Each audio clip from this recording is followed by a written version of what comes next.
আসসালামু আলাইকুম রহমতুল্লাহ বরকাত। এখন আছে এই মুহূর্তে মালয়েশিয়ার স্ল্যাঙ্গর শহরে। আর ঘড়ির কাঁটায় এখন বাজে 10:26 সকাল, রোজ সোমবার। এখন এই মুহূর্তে আমি যে ভিডিওটি করছি সেই ভিডিওটি করার উদ্দেশ্য হচ্ছে মালয়েশিয়াতে আবারও কিন্তু শ্রম বাজার খুলছে এবং বাংলাদেশ থেকেও তারা কিন্তু শ্রমিক আনবে।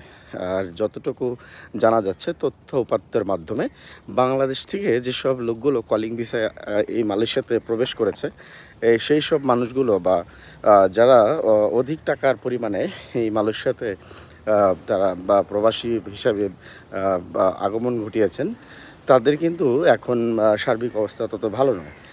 তাদের কিন্তু কাজ নেই এবং তারা কিন্তু মানসিকভাবে বিপর্যস্ত।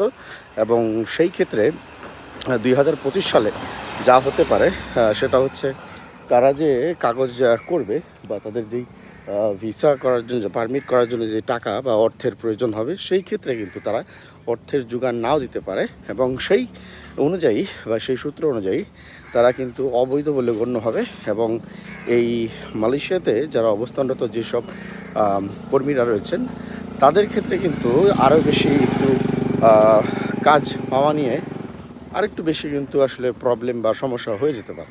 তো সুতরাং যেসব মানুষ বা যেসব শ্রমিক ভাইয়েরা বাংলাদেশ থেকে আবার আসবেন এবং আসার জন্য চিন্তা ভাবনা করছেন, বুক ভরা স্বপ্ন নিচ্ছেন এবং সেই সাথে বাবা মার যেই সম্বলটুকু সম্বল বিক্রি করে আপনারা যে টাকা একত্রিত করবেন এবং দালালকে তা বুঝিয়ে দিবেন বা ব্রোকার বা এজেন্টকে দিয়ে দিবেন, সেই ক্ষেত্রে আমার মনে হয় আর একটু বেশি সচেতন হওয়া উচিত। এবং সেই সচেতনতাই আপনাকে পারবে আপনার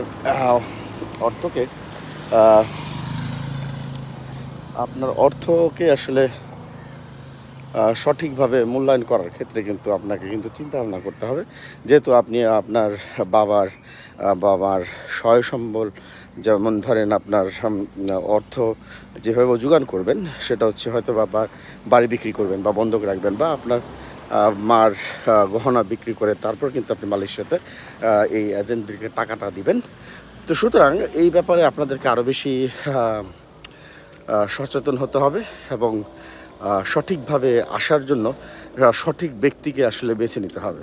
আর আমি মনে করি যেসব ভাইগুলো গত 4-5 মাস আগে যে 31,000 লোক বাংলাদেশ থেকে আসলে মালয়েশিয়া আসার জন্য বিভিন্নভাবে টাকা দিয়ে প্রতারিত হয়েছে, তো আমি বিশ্বাস করি এইবার যারা যারা আসার জন্য চিন্তা ভাবনা নিচ্ছেন বা নেবেন, আমার মনে হয় আরেকটু পেশাদারি এবং আরেকটু জেনে শুনে আসলে আপনার জন্য ভালো হবে। অন্যথায় আপনাদের কিন্তু বিপদগামী এবং সেই সাথে আপনারা কিন্তু ক্ষতিগ্রস্ত হবেন। তো সবাই ভালো থাকবেন, সুস্থ থাকবেন। এরকম ভিডিও আমি আরও দিব। আল্লাহ হাফেজ, সবাই ভালো থাকবেন।